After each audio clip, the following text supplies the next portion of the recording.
तो गैस यदि ये बॉल, जब हम बॉल को कुछ इस प्रकार से गिराते हैं तो वो बहुत ज्यादा जम ले।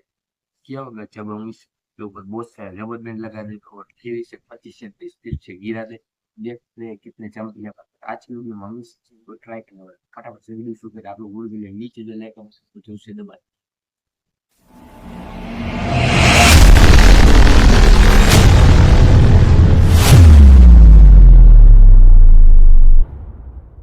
तो गैस चलो अब बॉल के ऊपर रबर बैंड लगाना स्टार्ट करते हैं।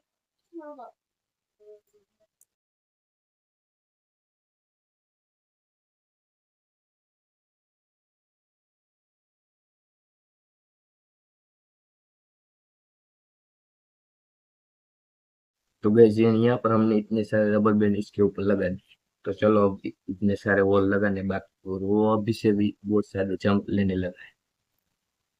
The next day. तो गैस यार फाइनली यहाँ पर हमारा रबर बैंड बॉल बन के तैयार हो चुका है। तो चलो अब इसे करते टेस्ट, देखते हैं कि ये कितने जंप ले पाता है।